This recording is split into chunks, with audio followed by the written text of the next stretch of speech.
Oh, hi. Hey YouTube, this is React City. I'm Daniel. I'm Rose. Hi, Nikki. And this is... To Your Eternity, episode 4. Last time, we left off. We meet Bunchen. Bunchen. Yes. Okay. Tasty peaches. He has Tasty peach. captured us, and he is purple. Repeatedly. Yes. Repeatedly purple. I've been capturing. Yeah, I know.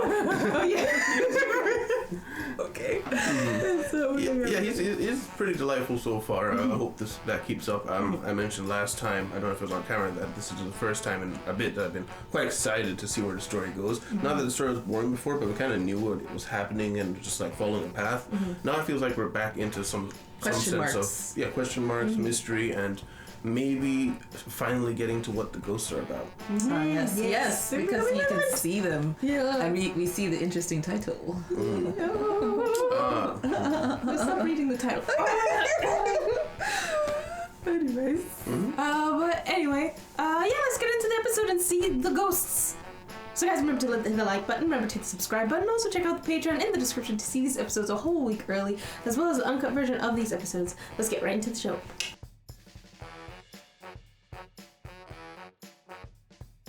Discussion!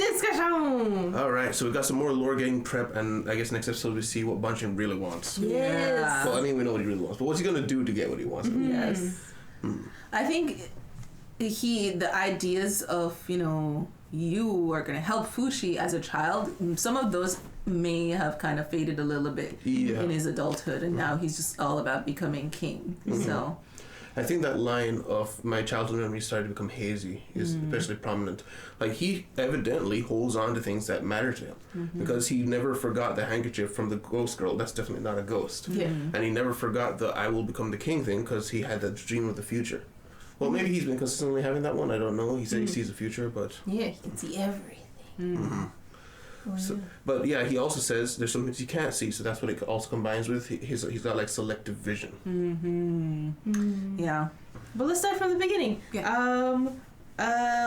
We're seeing Bunchen being like everybody loves Bunchen. Everybody loves Bunchen. Yes. Which I think he started doing that after he saw Torta helping him, helping the people, and he's like, I need the people to love me. Yeah, he probably did start that then. You're right. Probably. Yeah, and then afterwards, Fushi's like, yeah, sure, I'll stick around. Yeah. And then building a house out in the middle of nowhere. Yeah, just so if the knockers came, they would come out there. But I mean, he should know by now. The knockers are doing different things. Like, they're not targeting him. All the time.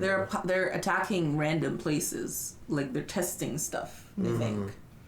Yeah, and I mean, while I do think Bunchen and his soldiers would be of great help, there's going to be casualties, and that's the main issue with Fushi. He doesn't want other people to get hurt because he's immortal. It doesn't matter if he gets hurt. Yeah. Oh, I just remember the thing that I wanted to bring up with Bunchen. His ulterior motive, I think, is going to hurt Fushi before Fushi understands him fully, or before Bunchen comes to the realization that he's supposed to be helping him.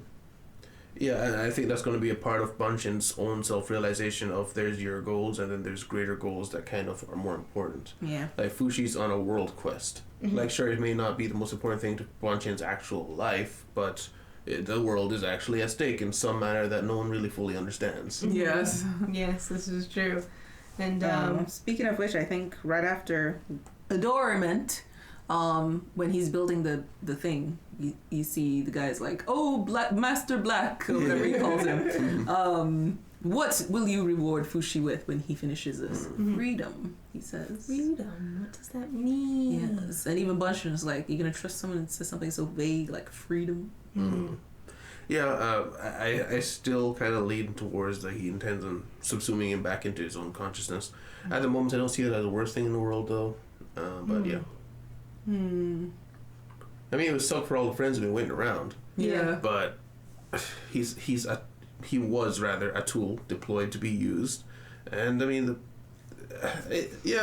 do we want a happily ever after where he just sees people dying around him? Like, that's not true. No. forever. Like where he's actually immortal. Like, yeah, that's not a happy. No. Yeah, a happy ending to me would be he gets to go to the afterlife with the rest of them. That's what I was gonna say. Like, he becomes immortal, and he can he, like, find someone he can live the rest of his life with. Yeah. And then die. and then dies. Or some kind of community or some Community kind or of something, yeah. Mm-hmm. Something like he fulfills some sort of dream that is his own, because so far he hasn't really been fulfilling anything that is his own. Yeah. I mean, PRN touched on that, where she was like, there's goals and ambitions, and do whatever you want. I think the do whatever you want really harmed her earlier statements of like long-term goals and stuff like that. So Fushi's been very, what I want to do right now instead of what I want to do in the long run. Like, what are my dreams? He's not thinking like that. Yeah. And Bonchen, after he was talking to the black thing, he's like, don't try to run, I'll always find you. Yeah. Thanks for the crab. And then he walks away. And now we know why. After we see the end, because he can see the ghosts around him, his giant shadow. And the bird in the air. Yes. Yes. And this, if we didn't see the horse with the purple hair, I'd be like, oh. But I'm right now convinced that no, Bunchen is PRN for sure. Because why else would Tonari leave Fushi to sit around like a random kid? Yeah. Like, even if she could see into the future somehow, it's just a big leap. Like, leave Fushi behind to go nurture a child who can see ghosts. Yeah, I was wondering about the whole horse thing. Like, is that because be of use and stuff like that? But then, why would Tonari go to some random kid? Yeah. Unless they've been nurturing this kingdom for this purpose for generations, which seems a bit sinister, to be honest. Yeah. I look it's just PRN. An entire nation just to have a child, just to have him become Fushi's best friend. Yeah. And we also meet Toto, who we're now suspecting is the little girl who made him the handkerchief. Yeah. I mean, at the moment, it has to certainly be, because that handkerchief was from that girl. So why would Toto care that he has that handkerchief? Yeah, and why would he know about it if it wasn't? And they say they call me Toto. Then they say my name is Toto. Yeah, that's true. Toto Santos. Okay. A couple of you got that. I did.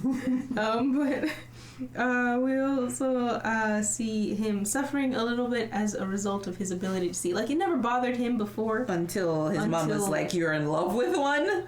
That's a problem. The ghost. I don't blame the mom, but also I don't blame Bonchen. Like, he didn't know that it was weird. Because they never said anything. Don't say anything. They just kind of looked at him. Like, nobody said, you should stop that. Like, nobody else can see that. Yeah. Stop, please. And then the mom, she just wants him to be all right. So I mean, that weird widget guy is not it. No, but that's what they know. Yeah, that's what they had back then, I guess. Bloodletting. If he survives the night, he'll be fine. Okay. Chance of killing the king, the prince, whatever. I like to imagine the king never knew that happened. Yeah. He did it once on his 8th birthday.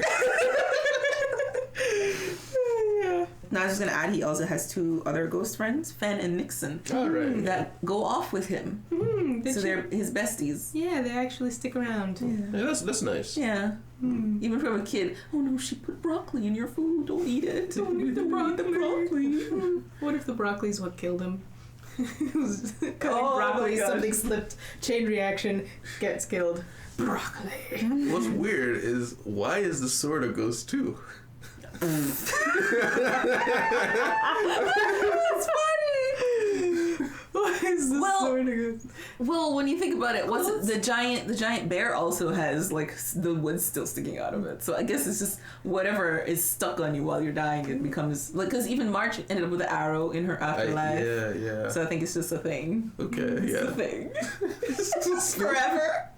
Can't take it out ever. Maybe they've never tried. It's just like, it's comfortable up there now.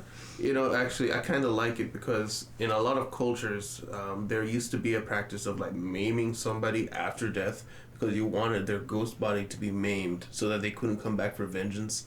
I think that's even in like when Achilles like gets revenge, he like makes sure to like completely destroy this guy's body because he knows that this guy would come back if he could, and he wants him to suffer in the afterlife too. Oh, so wow. it's just, I like that this kind of calls back to that kind of thing. Yes. That's funny. Oh boy. Oh my goodness. But yeah, after 15 years, he's been alone. Tonari's gone, and he finds Dad's will of Torta will take over as king. Yes, because Torture is doing things that care about other people. Mm-hmm. He's doing things for the kingdom. For the kingdom, and the problem is Bunchen is he's not necessarily selfish, but he's very like locked in his own world of the things that matter to him in front of him, like his mother and his sister.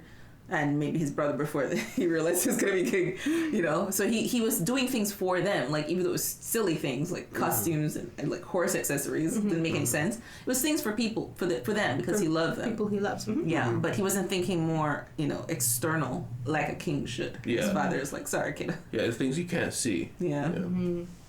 Yeah, I mean, Torch's building hospitals out here. Oh my gosh. Like he was just holding the whole beam. Like okay. Oh, but yeah. I do find it funny though that I know the king did pretty much tell him that this is the reason why. It's not like something that seems to have been repeatedly enforced of why you're not going to be king. He's like, you made your mind yet, Dad? Like, nope. He's still going to be the king. Yeah. Like, he doesn't tell him, this has nothing to do with us. It doesn't help the kingdom. It doesn't help the poor. You just captured some kid. Yeah. Like, he doesn't say that. Yeah. It's like, no, you still didn't change the root problem. Yeah, he's just like, nah, not enough. We still don't know why he thinks like, oh, catching Fushi is gonna fix everything. Yeah. I think he's thinking like the fame and the glory, which again feeds back into himself, is what will fix it. Yeah. Which, if it's Pioran, is hilarious because Pioran wants to be of use to Fushi, and right now got the most selfish person ever. Oh my gosh, yes. Self-centered, rather. Yes. So that means we're going to need to see some character development for Bunchen in the future. And I think that's why we got a little peek into his past. Yeah. Tanara needs to step up her game too. Yeah. Have conversations. Come on. Talk about it. One last thing I noticed when Bunchen was little and he saw the girl ghost, or not ghost girl, the little sister looked like the same age as now. Barely that much taller. Oh, right. She was just smaller. She's just shorter, I guess. Slightly shorter. I didn't even notice. So guys, remember to hit the like button, remember to hit the subscribe button. Also check out the Patreon in the description to see these episodes a whole week early, as well as the uncut version of the episode. And also check out the description to see our merch store. We'll see you guys in the city. Bye! Bye-bye. Oh, bye!